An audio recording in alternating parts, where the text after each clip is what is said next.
A custody battle over dogs rocks an African nation in Malawi. A political dispute has taken an unexpected turn and it's going to the dogs. What began as a quiet disagreement has grown into a months-long national controversy involving Malawi's current and former presidents, their supporters, and a pack of highly trained canines whose loyalty and legal status are now at the center of a fierce custody battle. At issue is a simple but surprisingly loaded question. Are these dogs personal pets, or are they part of the state's security apparatus?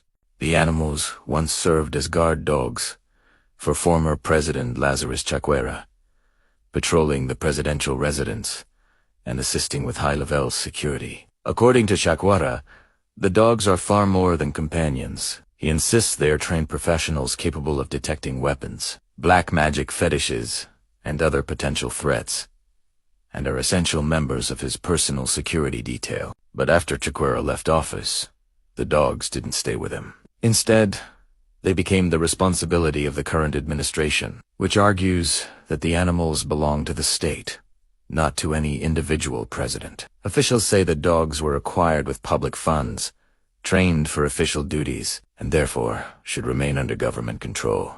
That disagreement has exploded into a public spectacle. Supporters on both sides have taken to social media, trading accusations, jokes, and even prayers. At one point, the controversy grew so heated that Chakwera himself reportedly snapped at followers online, saying, "Don't be sending me prayer requests."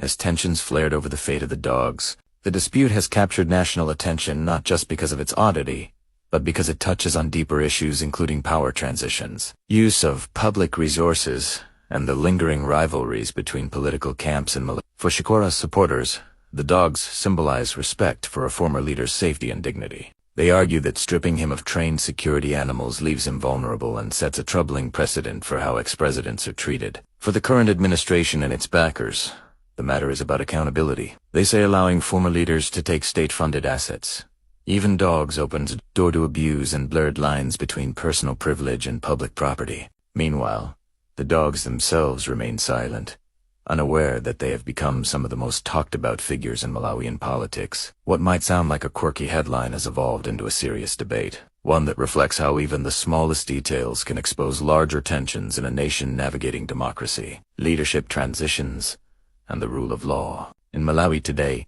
it turns out that politics isn't just going to the dogs. It is fighting over who owns them.